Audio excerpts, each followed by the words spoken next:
Beautiful bowling, bowling the in-swinger. See you later, Mr. Lytton Das. IPL খেলার ইচ্ছার কথা আগেই জানিয়েছেন মোহাম্মদ আমির। আগামী বছর ব্রিটিশ পাসপোর্ট পাওয়ার আশা করছেন তিনি। সেই সুবাদে আইপিএল এর সামনের আসরে একজন ব্রিটিশ হিসাবে খেলার সুযোগ থাকবে তার।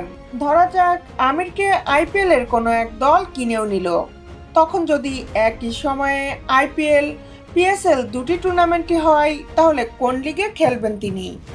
কোয়েটা পডকাস্ট শোতে কোয়েটার হয়ে পিএসএল খেলা আমিরকে এই প্রশ্নটি করা হয়েছিল।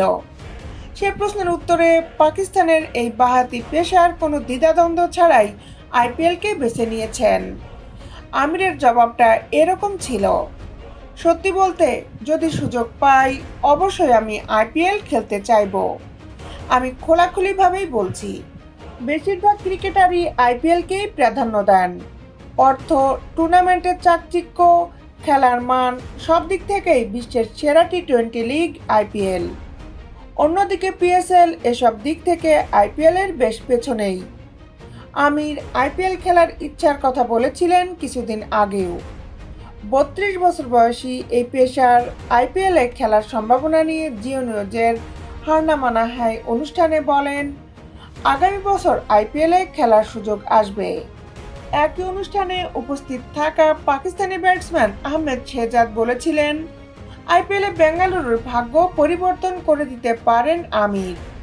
আরসিবির আমিরের মতো একজন বোলার প্রয়োজন।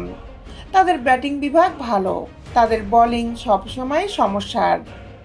আমির আরসিবির হয়ে খেললে তারা শিরোপা জিতবে। 2008 সালের প্রথম আইপিএলে খেলেছেন পাকিস্তানের বেশ কয়েকজন ক্রিকেটার। শোয়েব আখতার, সোহেল তানভীররা সেই আইপিএলে বেশ আলো ছড়িয়েছিলেন। তবে দুই দেশের রাজনৈতিক বৈরিতার কারণে এরপর আর আইপিএলে খেলা হয়নি পাকিস্তানের কোনো ক্রিকেটারের। এরপর আজহার মেহমুদি একমাত্র পাকিস্তানি ক্রিকেটার যিনি যুক্তরাজ্যের নাগরিক হিসাবে আইপিএলে খেলেছেন।